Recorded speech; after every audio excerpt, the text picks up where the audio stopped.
টিকটকের এই দুই মা ছেলেকে নিয়ে আমি দীর্ঘদিন ধরে ভাবতেছি আসলে কি ওরা মা ছেলে নাকি হাজব্যান্ড ওয়াইফ। কিন্তু তবে আপনারা কি জানেন এই দুইজনের বিয়ে করার পিছনে আসল কাহিনীটা কি? জানি না। ঘটনা হয়েছে এরা আগে সম্পর্কে দেবর ভাবি লাগতো, তারপর দুর্ভাগ্যবশত এই ছেলেটার বড় ভাই একটা দুর্ঘটনায় মারা যায়। তারপর এলাকাবাসীর খারাপ কথা, নানান রকম সমালোচনা, তার উপর দিয়া তার তো স্বামী মারা গেছে, তাই তাকে শ্বশুরবাড়ি রাখলেও এলাকাবাসী নানান রকম সমালোচনা করতেছিল।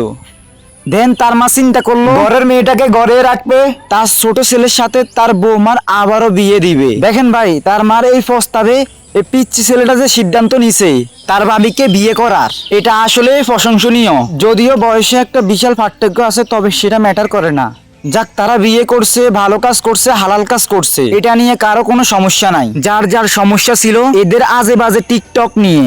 কিন্তু তোদের উদ্দেশ্যে একটা কথা বলি, তোরা হালাল সম্পর্কে গেছস, বিয়ে করেছিস, অনেক ভালো কথা, অন্তত এখন এই টিকটক করাটা বাদ দে। তোরা বিশ্বাস কর বা না কর, নতুন নতুন বিয়ে করছিস, টিকটক করছিস, ভিউ পারছিস, ফলোয়ার পারছিস, সবকিছুই ঠিক আছে। 2 দিন পরে গিয়ে মান সম্মান গুলো হারাইছিস, কিন্তু সেগুলার ফিরি পাবি না। জাস্ট এতটুকুই বললাম, সময় থাকতে ভালো হয়ে যা, না হয়তো আবারও লাগা দেওয়া শুরু করে দিমু।